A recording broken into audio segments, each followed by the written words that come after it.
କୁଆଡ଼େ ଯାଇଥିଲୁ କିରେ? ହାଁ ଏପଟେ ସିଏ ଏପଟେ ଇଏ ଖାଲି ଘିରି ଘିରି ହେଇକି ବୁଲୁଛନ୍ତି। ସେଇଠି ଗୋଟେ ପଡ଼ିକି ମିଟୁ ମିଟୁ ହଉଛି। ହଁ ଏଠି ଇଏ ଦି ଜଣ ଗୋଟେ ପାଲା ଚଲେଇଛନ୍ତି ଆଉ।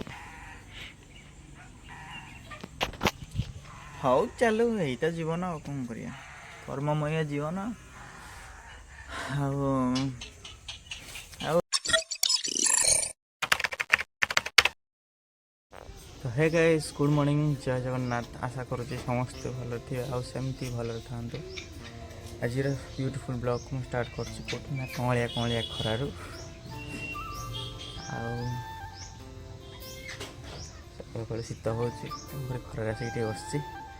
ମୋ ସହିତ ବି ଆଉ 2 ଜଣ ବସିଛନ୍ତି, ଦେଖିବେ। ଇଏ ହେଉଛି ଯମୁନି, ଇଏ ହେଉଛି ତା କୁନି ଝିଅ।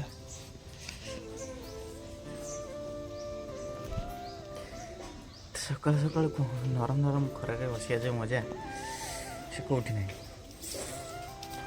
ତ ଟାଇମ୍ ହେଇଗଲାଣି 8ଟା। ତ ସମସ୍ତେ ଯାହା କର୍ମ ନିତ୍ୟ କର୍ମରେ ବାହାରି ପଡ଼ିଲେଣି। ତେଣୁ ସୂର୍ଯ୍ୟ ମହାପୁରୁ ବି ଉପରକୁ ପଳେଇ ଆସିଲେଣି। ଆପଣଙ୍କୁ ବ୍ୟାକ୍ କ୍ୟାମେରା କରିକି ଦେଖାଇ ଦେଉଛି ଆଜିର ପାଣିପାଗ।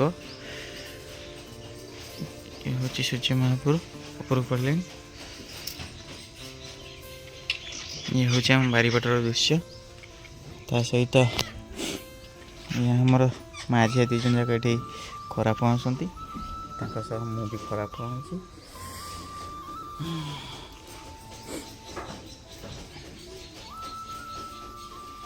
ଦେଖିବା ଆଜିର ଦିନ କେମିତି ବିତୁଛି। କୁଆଡ଼େ ଯାଇଥିଲୁ କିରେ? ହାଁ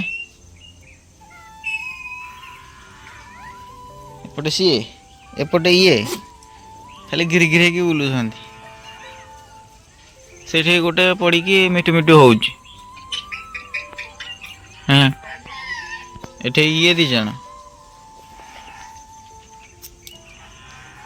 ଗୋଟେ ପାଲା ଚଲେଇଛନ୍ତି ଆଉ। ହଉ ଚାଲୁ, ଏଇଟା ଜୀବନ ଆଉ କ'ଣ କରିବା, କର୍ମମୟ ଜୀବନ। ଆଉ ସାଙ୍ଗମାନେ ସବୁ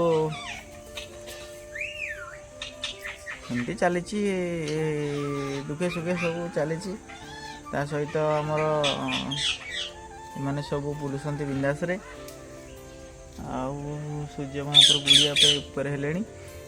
ତ ଆଜିର ବ୍ଲଗ୍ ସେତେ କିଛି ଖାସ୍ ହେଇନି, ତ ତଥାପି ଚେଷ୍ଟା କରୁଛି ଭଲ ଦେବା ପାଇଁ। ତ ଆପଣମାନଙ୍କ ସପୋର୍ଟ ପାଇଲେ ନିଶ୍ଚିନ୍ତ ଆଗକୁ ଭଲ ହେବ। ତେଣୁକରି ଭିଡ଼ିଓକୁ ଆପଣ ଭରା ମାତ୍ରାରେ ସେୟାର କରନ୍ତୁ, ଆଉ ଲାଇକ୍ କରନ୍ତୁ, କମେଣ୍ଟ କରନ୍ତୁ, ସେୟାର କରନ୍ତୁ, ସବସ୍କ୍ରାଇବ୍ କରିଦିଅନ୍ତୁ। ଆଉ ଆପଣମାନଙ୍କ ସପୋର୍ଟ ପାଇଁ ନିଶ୍ଚିନ୍ତ, ଆପଣମାନଙ୍କର ଭଲ ପାଇବା ପାଇଁ ନିଶ୍ଚିନ୍ତ ଆଗକୁ ମୁଁ ଭଲ ଭଲ ଭିଡ଼ିଓ ବନେଇବାକୁ ଚେଷ୍ଟା କରୁଛି। ତ ଆପଣମାନେ ନିହାତି ଭାବେ ସପୋର୍ଟ କରନ୍ତୁ।